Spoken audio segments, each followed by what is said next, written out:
Thank you for taking the time to join me. This Sunday's lessons bring us to the end of the church year. It is Christ the King Sunday. Throughout all of today's readings, the common theme will be shepherd. Our word pastor comes from the Latin word for shepherd. Our Old Testament lesson is from Ezekiel. I want to provide you with a little bit of context. Ezekiel initially was a priest, but during the Israeli exile in Babylon, God called him to be a prophet. Time frame around 592 BC. So Ezekiel 34 is addressed to the people of God who have been living in exile in Babylon. In the verses prior to our reading, God is chastising the political leaders and kings for being poor shepherds because they did not care for the sheep, but were more interested in caring for themselves, feeding themselves instead of feeding the sheep. They failed in their responsibilities to heal the sick, care for the hungry, care for the poor, seek the lost. Instead, they fattened themselves and ultimately caused the sheep to scatter. In our reading, God is providing hope for the sheep. He says He Himself will be their shepherd. He will seek them out and bring them home, back from the gloom and darkness, and will care for them. He will also provide justice. God will distinguish between the fat sheep and the lean sheep. Here, God is not referring to just leaders or kings, but also to the common folk, and will punish those who have enjoyed personal privilege at the expense of others. Whether they purposely took advantage of those who are weak or just failed to notice their needs, they are guilty of selfish disregard for the needy. Our psalm is Psalm 95, 1 through 7. The psalm for this Sunday reminds us who we are and who God is. We have sheep and shepherd.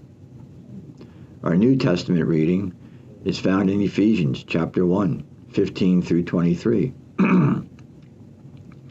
It is a prayer to and a celebration of the Ephesian church.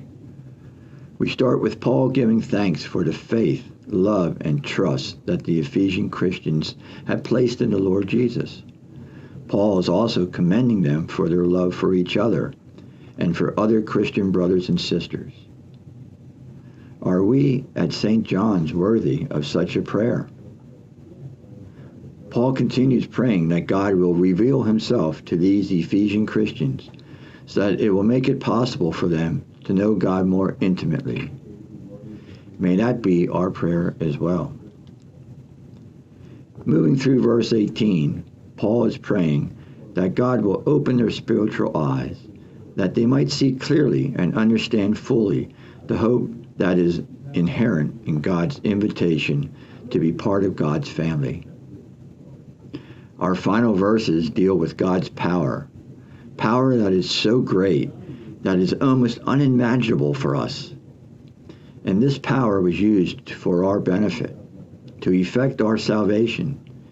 Jesus did not rise from the dead, but God, through His power, raised Christ from the dead and is now the Lord of both the church and the entire universe, now and in the age to come, for all time.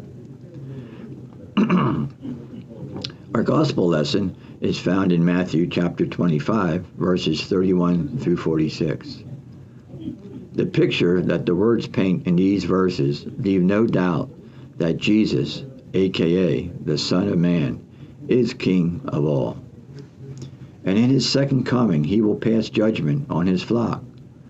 Similar to our Old Testament reading in Ezekiel, where God was shepherding the flock and would separate the sheep from the sheep, Jesus, as the shepherd, will evaluate the flock and separate the sheep from the goats.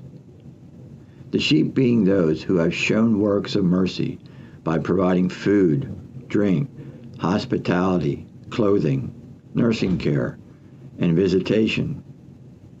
They have provided service to the needy, the least of these. These are acts of mercy that every person has the potential to provide. You do not need to be a nurse to help a sick person.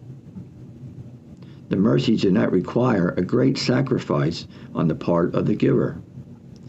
A kind word or a listening ear can help a person in despair. These sheep will be blessed and will inherit the kingdom.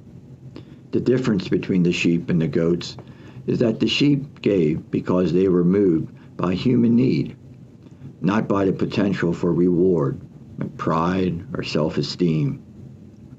Whereas the goats failed to do acts of kindness that they could have done, or their acts of kindness were superficial.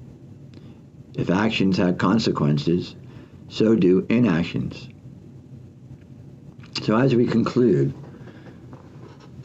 the defining question by our King may be, or the eternal question is, did you obey the great commandment? Did you love God and neighbor?